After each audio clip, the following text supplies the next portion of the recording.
Hello guys, I am Ricky and you're most welcome to our YouTube channel Nirmala निर्वाण classes.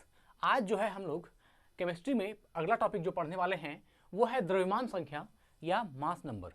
Mass number क्या है या द्रव्यमान संख्या क्या है, द्रव्यमान संख्या किसे कहते हैं, इन चीज़ों को आज की वीडियो में हम लोग समझेंगे। तो देखिए, द्रव्यमान संख्या जो होता है वह किसी भी, जो आप समझ सकते हैं कि अगर कोई उदासीन नाभिक है तो उसका, या उदासीन परमाणु है तो उस उदासीन परमाणु में जो आपका उसके न्यूट्रॉन का संख्या है और जो उसके प्रोटॉन का संख्या है, दोनों का जो योग होता है, दोनों का जो सम होता है, वह आपका क्या कहलाता है? द्रव्यमान संख्या कहलाता है। और द्रव्यमान संख्या को निरूपित करने का भी इस वीडियो में हम लोग जानेंगे। पहले इसके डिफिनेशन को देख लेते हैं कि किसी तत्व के परमाणु के नाभिक में, किसी तत्व के परमाणु के नाभिक में, जैसे मान लीजिए कोई भी तत्व है, जैसे मान लीजिए कार्बन की ही बात करते हैं, है ना, तो इस कार्बन तत्व के नाभिक में उपस्थित, इसका जो नाभिक बनाएंगे, जैसे आप जानते हैं कि नाभिक में न्यूट्रॉन और प्रोटॉन होता है और इलेक्ट्रॉन जो होता है वह इसके चारों तरफ चक्कर लगाता है। इस बात से आप वाकिफ हैं, ये आप जानते हैं, इस तरह जो है इलेक्ट्रॉन चक्कर लगाता है। तो नाभिक के अंदर कौन होता है? न्यूट्रॉन और प्रोटॉन। तो सम ऑफ न्यूट्रॉन और some of proton is equal to mass number, है ना, द्रव्यमान संख्या।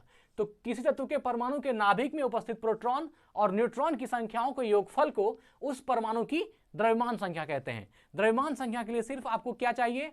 जिस भी एलिमेंट का, जिसका भी हम निकाल रहे हैं, है ना, जिस उदासीन परमाणु का हमको द्रव्यमान संख्या या मास नंबर निकालना है, सबसे पहले उसके लिए दो चीज चाहिए। एक तो चाहिए आपको उसके न्यूट्रॉन की संख्या और एक चाहिए उसमें उपस्थित प्रोटॉन की संख्या। तो एक नंबर ऑफ प्रोटॉन और एक जो है नंबर ऑफ न्यूट्रॉन, और दोनों को जैसे ही सम करेंगे वो बन जाएगा मास नंबर, है ना, उसको कहेंगे द्रव्यमान संख्या।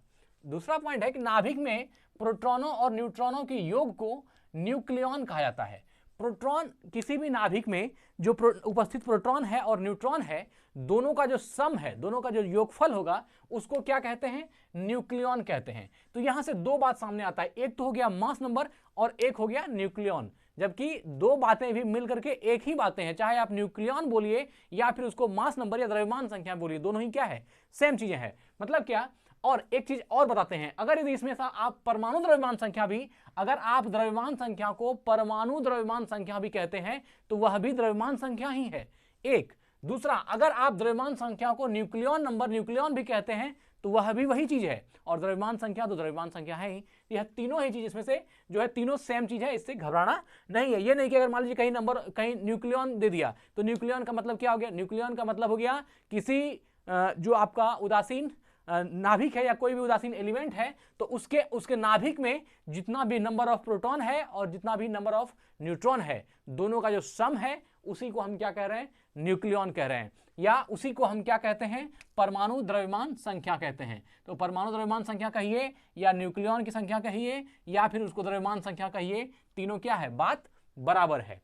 तो अब देखिए, द्रव्यमान संख्या का फॉर्मूला क्या होता है, या इससे अगर आप निकालिएगा कि द्रव्यमान संख्या नंबर ऑफ प्रोटॉन और नंबर ऑफ न्यूट्रॉन को कहते हैं, दोनों के सम को कहते हैं, तो द्रव्यमान संख्या ए बराबर क्या होगा? प्रोटॉन की संख्या प्लस न्यूट्रॉन की संख्या। नंबर ऑफ प्रोटॉन को हम स्मॉलर पी से डिनोट करते हैं और नंबर ऑफ न्यूट्रॉन को हम स्मॉल एन से डिनोट करते हैं। तो अगर यदि आप इसको बनाइएगा तो ए बराबर क्या हो जाएगा? N plus P. A equal to जो आपका द्रव्यमान संख्या है, मास नंबर है, तो मास नंबर को हम ए से डिनोट करते हैं। मास नंबर को ए से, ए कौन सा? स्मॉलर ए नहीं, ये जो है कैपिटल ए से मास नंबर को डिनोट करते हैं। तो mass number is equal to neutron की संख्या, नंबर ऑफ न्यूट्रॉन, इसको हम लोग किससे डिनोट करेंगे? तो स्मॉल एन से। और जो आपका प्रोटॉन है, इसको किससे? स्मॉल पी से। तो ए बराबर एन प्लस पी, मतलब द्रव्यमान संख्या बराबर प्रोटॉन की संख्या प्लस न्यूट्रॉन की संख्या।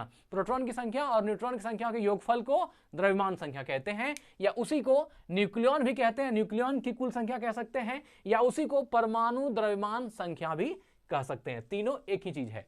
अब अगर मान लीजिए आपको कह दिया जाए कि एक एलिमेंट है, जैसे मान लीजिए कि किसी भी आपको एक चीज आपको दिया हुआ है किसी एलिमेंट का और आपको एक निकालना है। जैसे मान लीजिए प्रोटॉन की संख्या दे दिया, आपको न्यूट्रॉन की संख्या निकालना है, या फिर न्यूट्रॉन का नंबर आपको दे दिया गया है, आपको प्रोटॉन की संख्या निकालना है।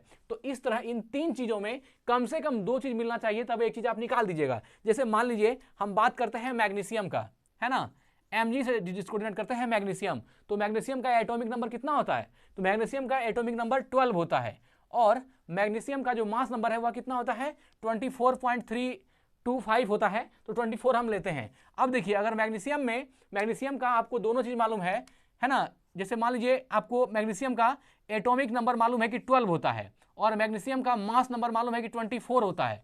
अब आपको कहेगा कि इसमें से नंबर ऑफ न्यूट्रॉन निकालिए, मैग्नीशियम का नंबर ऑफ न्यूट्रॉन ज्ञात कीजिए। तो आप कैसे ज्ञात कीजिएगा, जबकि आपके पास फॉर्मूला आपको मालूम है ए बराबर एन प्लस पी, है ना, मास नंबर बराबर number of neutron plus number of proton.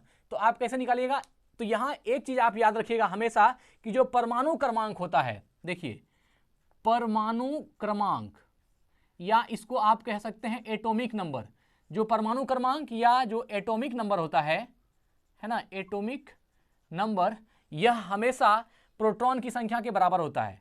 Atomic number बराबर क्या होता है, नंबर ऑफ प्रोटॉन, है ना, नंबर ऑफ प्रोटॉन।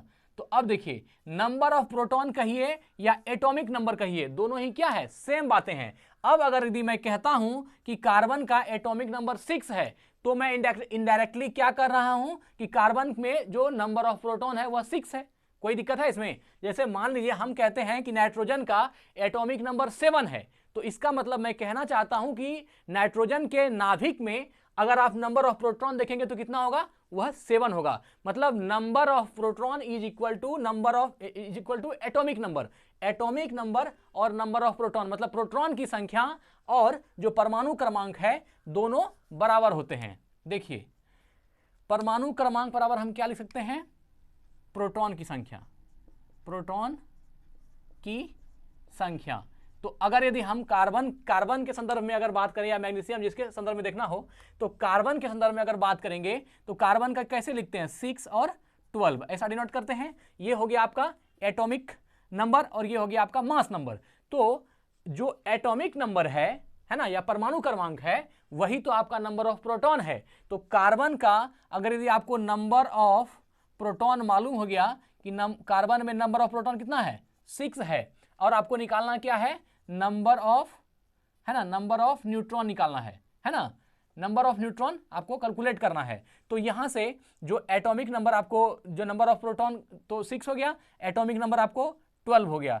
तो यहां से आप प्रोटॉन की संख्या पर 6 लिख दीजिए, परमाणु क्रमांक जो है यह कितना हो गया, 6 हो गया, और जो आपका यह आपको जो इसका एटॉमिक मास है या इसका कह सकते हैं कि जो मास नंबर है वह 12 है। तो आप ऐसा लिखिए ए बराबर, मतलब 12 बराबर एन प्लस पी। हमने कहा कि जो एटॉमिक नंबर होता है, जो परमाणु क्रमांक होता है, वही प्रोटॉन की संख्या होता है। तो इसका कार्बन का एटॉमिक नंबर 6 हो गया, तो इसका नंबर ऑफ प्रोटॉन कितना हो गया, 6 हो गया। अब निकालना क्या था हमको, न्यूट्रॉन। तो यहां से न्यूट्रॉन बराबर क्या हो जाएगा, 12 माइनस 6 इक्वल टू 6। इसका मतलब है यह 6 जो है इतना न्यूट्रॉन हो गया। इसका मतलब क्या हो गया कि कार्बन के अगर नाभिक में जाएंगे तो जितना नंबर ऑफ न्यूट्रॉन्स कार्बन के नाभिक में है, उतना ही नंबर ऑफ प्रोटॉन्स भी कार्बन के नाभिक में है। अर्थात कार्बन के नाभिक में न्यूट्रॉन की संख्या और कार्बन के नाभिक में प्रोटॉन की संख्या क्या है, सेम है। इस तरह से आप जिसका भी चाहेंगे आप निकाल सकते हैं। खैर एक टॉपिक बचा है, पहले हम इसको देख लेते हैं, फिर इसमें और भी चीजें हैं, इसको बता देंगे हम। परमाणविक प्रतीक का निरूपण, representation of atomic symbol. Atomic symbol का रिप्रेजेंटेशन किस तरह से होता है, इसको भी देख लेते हैं।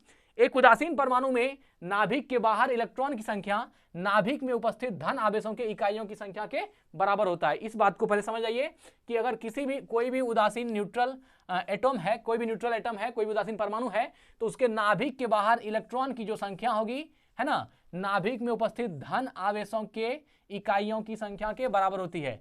एक क्वेश्चन था जो हम लोग बहुत पहले इसको देखते थे हम लोग, कि इसमें क्वेश्चन क्या था कि परमाणु विद्युतः उदासीन होते हैं क्यों। इसका रीजन ये था कि देखिए पॉजिटिव चार्ज प्रोटॉन पर होता है और नेगेटिव चार्ज इलेक्ट्रॉन पर होता है।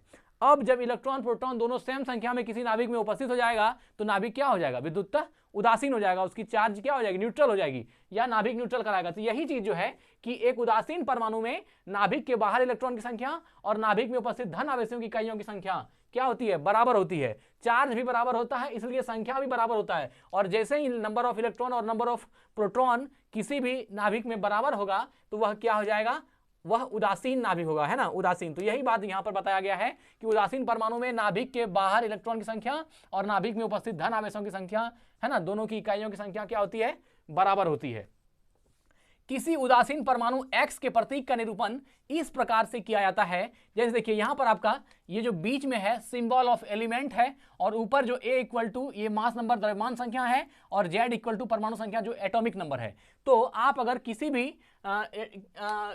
उदासीन परमाणु को या किसी भी एलिमेंट को दिखाइएगा तो उसको शो करने के लिए ऊपर पे क्या लिखना पड़ता है, उसका द्रव्यमान संख्या, और नीचे उसका परमाणु संख्या। जैसे मान लीजिए हम नाइट्रोजन की बात करते हैं, हम नाइट्रोजन को लिखेंगे तो N होगा, N का जो एटॉमिक नंबर होता है या परमाणु क्रमांक कहिए या इसी को प्रोटॉन की संख्या कहिए, वो अगर 7 है तो नाइट्रोजन का जो एटॉमिक मास होगा वो कितना होता है, 14 होता है ना। तो 7 को हम नीचे में दिखाएंगे बेस में, और पावर के रूप में जो होता है वह उसको किसको दिखाते हैं, तो उसका द्रव्यमान संख्या को या उसके मास नंबर को। जैसे मान लीजिए हम ऑक्सीजन के संदर्भ में बात करें, ऑक्सीजन को यहाँ लिखते हैं तो इसका जो है यहाँ नीचे जो है यह या तो इसको आप परमाणु क्रमांक कहिए या नंबर ऑफ प्रोटॉन कहिए, क्योंकि दोनों ही बराबर होता है, नंबर ऑफ प्रोटॉन और परमाणु संख्या बराबर होता है। तो 8 और यहाँ 16 होता है, तो इसको पावर में 16, ये क्या हो गया, इसका मास नंबर हो गया, द्रव्यमान संख्या। ऑक्सीजन का द्रव्यमान संख्या 16 है, और ऑक्सीजन का जो प्रोटॉन की संख्या या एटॉमिक नंबर या परमाणु क्रमांक वह कितना है, 8 है। तो इस तरह से जो है इसको डिनोट करते हैं। अब बीच वाला जो है ये ऑक्सीजन जो है ये तो सिंबल ऑफ द एलिमेंट है, एलिमेंट का जो सिंबल होगा वह आप इसको बीच में लिखेंगे, है ना।